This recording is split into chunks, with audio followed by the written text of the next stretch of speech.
Physics Blender. I love Physics Blender. I love Physics Blender. I love Physics Blender. I love Physics Blender. I love Physics Blender. Subscribe for more videos.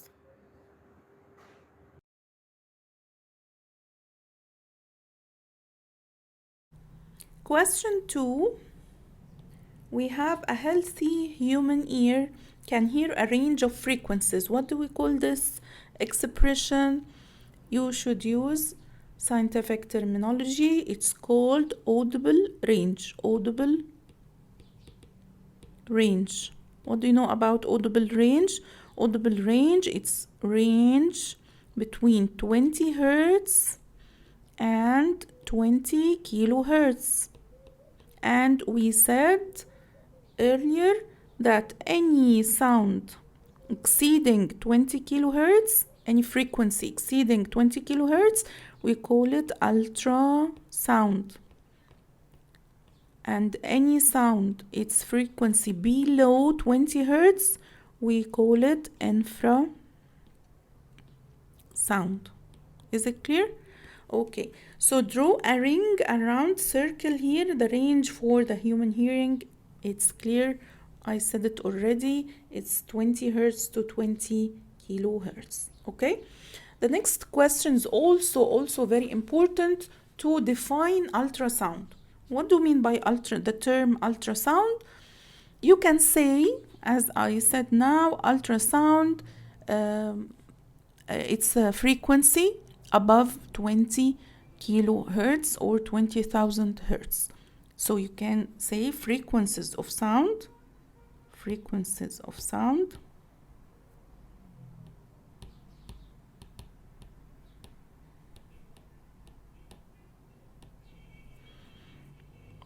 above 20 kilohertz. Okay, we can add, they have the same properties of sound waves, which means they are longitudinal, they have the same speed of sound, so they are characterized by only frequency is different. Very, very high frequency produced by a high vibrating electric field and a high vibrating source of certain crystals. Okay, a student listens to two different sounds, P and Q. The two different sounds are represented on a computer screen on the same scale. State and explain, so you have to state and explain how sound P different from sound Q. Okay, since here, guys, pay attention, since the question starting by sound P, so if you will mention smaller, longer, shorter, quieter, whatever, so make sure that you are talking about sound P. Okay, so sound P, I will write here sound P is, and I will start writing my answer. Let's compare the diagram we have on the screens. Sound P, we said this is the rest position, the distance from the rest undisturbed position to the crest. So this distance is the amplitude. So if you compare, you will find that sound P, it has smaller amplitude. That's why we will write in the answer, it is quieter. So sound P is quieter. And you have to explain why. Because it has smaller amplitude.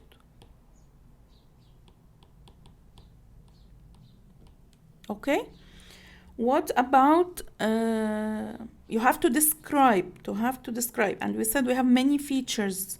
In the question, they didn't mention say amplitude, say frequency, say quieter, say pitch. No, you have to compare, state and explain the differences you can see in the diagram. Okay, so you will write also that sound P, we will compare the frequency. Sound P is. What about the frequency? If you compare the frequency, I told you many times, it will be very simple. Instead of counting the waves, frequency means number of waves or cycles or vibrations produced per second. You should only compare the wavelength. If you have the wavelength here shorter, the wavelength here is longer. Okay, so according to the wave equation, the one which has here the wavelength is shorter, it means it has higher frequency. They are inversely proportional when the speed is constant. Okay, so sound P, it has longer wavelength.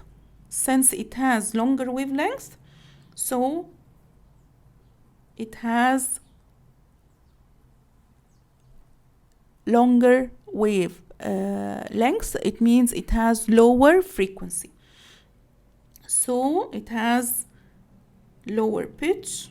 Let's write it here, lower pitch. It's not is. So it has lower pitch because it has lower frequency. And you know, by the way, lower frequency means longer wave length. Okay guys, so this equation, when I explained, I was relating this sound Q. Okay, for this one you can write it again, that V is equal to lambda times F. The wavelength here is longer, the frequency is shorter, the frequency is lower. Is it clear? This question is challenging and is very important.